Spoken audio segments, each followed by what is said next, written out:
And this is going to be game number 5 between LeeBokGu and Minchul. As you can see here, I gave the game name the title of the players, which is so nice. Right, just gonna fix this interface. Usually I do it in the game, but I felt like, oh, maybe I might just add that little bit there at the start. And so far, the score between these two players, Sponking, aka LeeBokGu, and Barcode S Barcode, aka Minchul, is 3-1 in favor of LeeBokGu. And yeah, this is gonna be very exciting, because both these players, it turns out, seem to be evenly matched.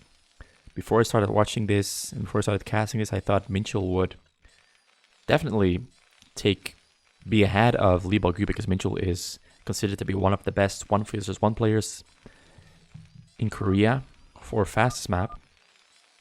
But it just so turns out that LeeBokGu might actually be better. Although just a single series is never a good sample size, I've been really impressed with LeeBokGu, playing a really strong, really solid Protoss, because so far only Protoss has won. Though, side note, one of those games was a PvP, which inevitably leads to another Protoss win. But in the 3 games that were PvT, the Protoss won, which is all too common actually. Protoss tends to win more often than Terran. But these players insist on playing PvT, so we'll be seeing more PvT. And another thing that I want to add real quick is that I tend to zoom out way too much.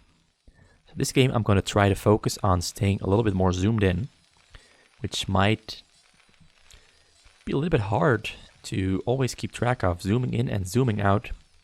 But it's something that I've really been noticing, and the YouTube format isn't too kind on zooming out too far, because units, as you can see here, are just way too small to keep track of on being zoomed out so far. I'm gonna zoom in a little bit more, not as much as this, because this would just completely obscure everything that's happening. This should be about the right size. It's about as big as you would usually be when you're playing the game itself on remastered. And I hope I filled up the first part of the game sufficiently with that little bit of BS. More units being placed at the choke for Sponking. I haven't even said that Sponking is playing the Terran, the orange Terran, but I'm sure you've noticed that. Whereas Minchul is now playing the Protoss, the yellow Protoss, on the top middle spot against the bottom middle spot. There is the early +1 CC for LeeBokGu. Zealot's gonna walk into these Marines. LeeBokGu immediately pulls back his Marines. He doesn't want to fight yet. He wants to regroup his Marines with the Marines that just finished production. Now he is attacking the Zealots. Minchul redirects his Zealots to the side, back to the top, out of LeeBokGu's base. He's gonna regroup with those Marines, with those Zealots walking in. And now he has 4 Zealots against a total of 10 Marines, which is still in favor of the Marines, but he gets a pretty good surround off on the Marines, making it more difficult for him to micro, but he does micro his Marines away quite well, killing 2 Zealots in the process while only losing a single Zealot, a single Marine. He actually loses 3 Marines against 4 Zealots, so that is a win-win situation. That's a really good win situation for LeeBokGu. LeeBokGu now getting a single Marine in there, almost killing a probe, He had 1 HP left before he pulled it off. Put it on the gas. Now he's chasing that Marine with 2 probes. A little bit of probe micro. The probes kill the Marine. And while that was happening, a fight. I can't say there was a fight, because it looks like just a single Zealot walks in here, thrown aside, trying to do some scouting. See exactly how far into his build LeeBokGu is. But LeeBokGu now has started his 2nd CC. There's the Academy. Still pumping from 3 barracks. Doesn't have gas yet. No gas at all. Although he does have 2 refineries. And now he pulls off his SCV, starts mining the gas, and 2 robotic facilities have been started for Minchul. There's a Citadel of a Dune. There is a pylon as a skeleton, so more gateways will be constructed here on the side. So Minchul is doing the very basic build that we always see. 2 gateways, pylon at the choke, robotics, Citadel of a Dune, robotic support bay, 2 Reavers. After the shuttle, well, he hasn't started the shuttle yet. Either he made a mistake, or he forgot to start the shuttle. That's very interesting. I've never seen that happen before. So there's gonna be a delayed shuttle. Is he starting it now? Yes, there he started. No, he hasn't started the shuttle at all. I've never seen this happen before. So he made a mistake, and yet there is the shuttle. Delayed way too much. The shuttle should be almost finished by now. As you can see, like usually you will have both Reavers in production at around the same time, but in this case he forgot to make the shuttle by accident. There's going to be a huge delay on the second Reaver. I'm curious to see what he's going to do. Is he going to go for a single Reaver push on the front, or is he going to wait for the second Reaver? I'm not too sure about that, but this will most certainly be in the favor of LeeBokGu. And that's just a very, very small detail. Now he's going for Dark Templars too, to go with the Reaver. A Reaver and 2 Dark Templar drop maybe? Somewhere on the side. But LeeBokGu has 2 scans, so that might not even work. Maybe he's going for Mindcontrol. For some reason, the observer mode is bugging out and not displaying. Now it is displaying all of the images on the top side. It wasn't displaying them earlier. That's a really nasty little bug. Didn't notice it in time. There's a Dark Templar going to the side. Actually, that's really fortunate because he didn't even know that LeeBokGu was making turrets there on the side, but he made 2 Dark Templars, and just so happens that LeeBokGu is making turrets on the side. Maybe it's something he does more often, making turrets on the side. But now he has cleaned out those turrets on the side, and he can see these turrets here. So he's not going to fly that shuttle in just yet, because it would pretty much die to the turret. So he's going to wait for another shuttle to come in from the other side as a distraction, so that he can drop the Reaver very close to the hill before the shuttle dies, and then walk his Reaver in and get a shot off on the SCVs. So here we can see he pulls... Wait, he pulled the shuttle away? Oh, he's going for a less turret dense area. But he flies in very close, and actually he does get the shuttle in all the way. The shuttle is gonna drop the Reaver right next to the SCVs, and this is the most... LeeBokGu is the luckiest bastard I've ever seen. He's the luckiest bastard I've ever seen. The Scarab bugs out, kills maybe 5 SCVs, and LeeBokGu is saved by Scarab RNG. So like this game is just luck keeps piling up for LeeBokGu. Things that lie outside of his power to influence, like Minchel accidentally not starting a shuttle, although I'm sure he tried, but he probably pressed the S hotkey a little bit too early. And the Scarab misfiring with 40 SCVs up for grabs. Drop flies in, he takes down the first shuttle, takes down the second shuttle. He does drop a Templar, but the Templar only takes down a bunch of Marines. He wasn't in range for the storm on the SCVs. So that's a really quick, nice pickup for LeeBokGu to take down those units as quickly as he did. And I'm having a little bit of lag now. I'm hoping my voice doesn't start lagging.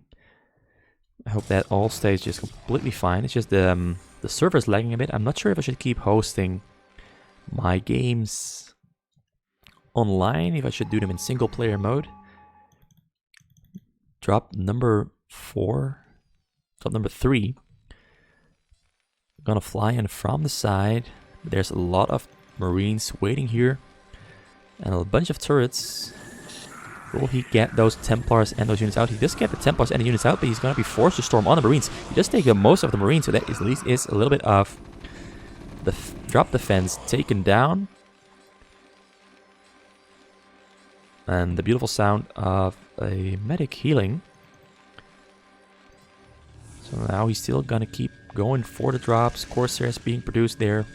Upgrades on the way. Armor, air upgrades to help make the shuttles a little bit beefier against the turret shots and marine fire. There's a fleet beacon. There's a cybernetics core. So Minchul is thinking pretty much the same thing as LeeBokGu is thinking when he plays Protoss, and that is, let's go for carriers right after the drops. But Minchul has invested way heavier, way more into gateways and gateway units than LeeBokGu has in his games. But both strategies are very valid. LeeBokGu happens to scan just at the right time, sees the shuttles fly out, so he knows that a drop is coming. He's repositioning his units around his base in response. But Minchul is just going to fly in right over the middle, completely ignore the sides, and he's dropping all of his units right behind the choke of LeeBokGu. That's a lot of Zealots and Templars out there, but he doesn't have Storm. He does have energy for Storm now. He didn't have energy for Storm right away. But he ends up not storming at all, he just gives up on the drop. He did kill a lot of Marines there, but most of his Zealots did go down without taking too many of the Marines with them. So that's a really good little hold for LeeBokGu, taking less damage than Minchul had intended to deal. But in the process, most of LeeBokGu's units have been repositioned away from the dropping paths. Though now he is repositioning his units back into a bunker that he built there on the side in between his depots. And drop number 6 coming in from the side. There are no Marines there to pick up the shuttles. He just dropped the Templars. The shuttles go down, and he does get a storm off on the SCVs because LeeBokGu doesn't pull them away. It's 41 SCVs dead on one storm, and the second storm got, come on, selected. I didn't get it selected. I'm so bad at selecting that. An SCV was passing over the Templar as I was selecting it, and I got the SCV too. So at least he got at least 41 SCVs killed with the storm. I think he got about 10 or so more with the second storm. His minerals are very low. He has very few SCVs left on his minerals. 900 minerals in total. His supply is down to 134 from, I think, about 200 or 190. And drop number 7 comes flying in from the west side. He drops his units on top of the turrets on the side, deciding not to fly in any deeper. This time he does have energy for storms, taking down... Actually, LeeBokGu micros his Marines out of the storms really well, although he does lose about 10 to 12 Marines to the storms. But LeeBokGu does some absolute minimal damage, as all of the Zealots were dropped inside the siege tank range. And most of the Zealots die before they can even hit a single Marine. The storms did the most damage there, but that was a really good hold for LeeBokGu. Minchul now going for the front, dropping Reavers outside of the range of the tanks, although there are no siege tanks there. He breaks open the depot wall, gets his Zealots in there, gets his Reavers in there too. Both Reavers go down. Only a single Reaver goes down to a siege tank shot. LeeBokGu now trying to take down the Reavers by moving his Marines out of his base, but Minchul picks up the Reaver and repositions the Reaver close to the cannons outside of the range of the Marines. But again, a good hold. LeeBokGu now on 165 supply. He has 5 command centers, replenishing his SCV count. So that's a really quick recovery for him. Reavers, Zealots coming in through the front, taking down a single tank. Reaver helping a little bit, taking down the bunker, but the Reaver is going to get taken down by the combined effort. That's the word. The combined effort of the siege tank and the Marines. So LeeBokGu is holding on really well. Most of these attacks Minchul is throwing at him aren't doing all that much, aside from that one single drop that stormed at least 50 or 55 SCVs. But Sponking has recovered really well. Although in that entire period he hasn't built any buildings, he's just been replenishing units, building tanks, getting tanks sieged up close to his main CC. Minchul now dropping a bunch of Reavers, Zealots and Dragoons on the side, outside of the range of the tanks and the Marines. He's going to take down a lot of these bunkers and armories here, putting a halt to the upgrades that LeeBokGu has and putting him... Well, he could have put him in a supply block, but he has... Yeah, he's going to be supply blocked once more of these depots go down. But LeeBokGu is quite rich, 2,000 minerals now. He can make new depots quite quickly. But the second wave following that drop is going to come in very quickly. So you won't even have time to make new depots. And the Reavers on the side are actually still alive. He's taken down 12, 13... Yeah, he's taken down 13 depots, at least 12 turrets is there, and units walking in through the front now. putting some real pressure on these tanks. The tanks doing good work at killing the zealots, but tanks also end up killing their own tanks.